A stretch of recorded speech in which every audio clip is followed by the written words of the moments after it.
what happens when you're with parliamentary committees?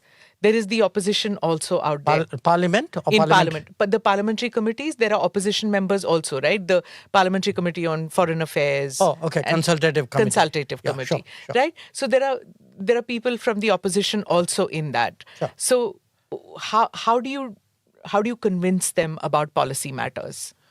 Well, I have only experience of my own committee because both as Foreign Secretary and as EAM, I've dealt with them.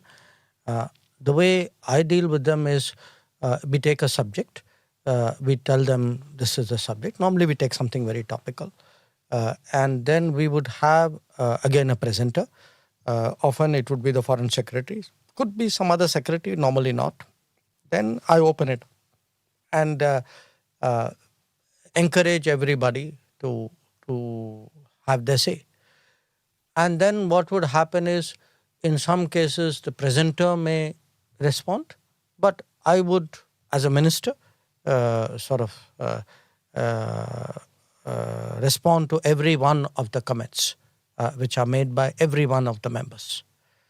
So my intent of doing that is really, one, to underline to them that we take them seriously, two, not them seriously, but their concerns seriously.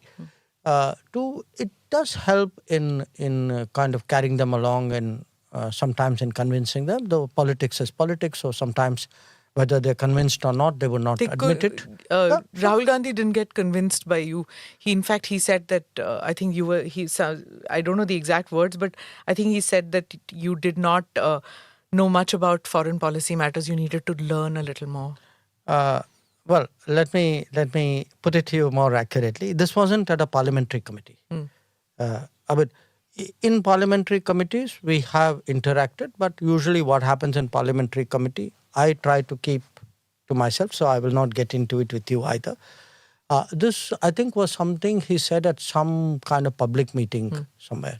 That you don't know much about. I think he, look, I cannot vouch for the exact words either, but I think it was probably in the context of China, if I remember right. Yeah, he's not convinced about China. Yeah, but he thinks that you are opaque about it.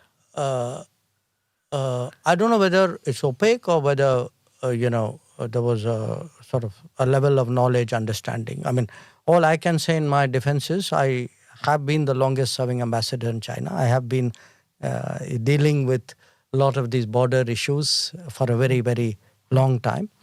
I would say, let me put it to you this way. I'm not suggesting I'm necessarily the most knowledgeable person, but I would have a fairly good self-opinion of my understanding of what is out there. Okay. But, if he has superior knowledge, wisdom, I'm always, as I said, for me, life is a learning process. Superior knowledge, wisdom on China? If he has, I'm always willing to listen. Okay. And learn from Mr. Rahul Gandhi on China? If you think that that's a possibility, I have never closed my mind to anything, however improbable it is. Okay.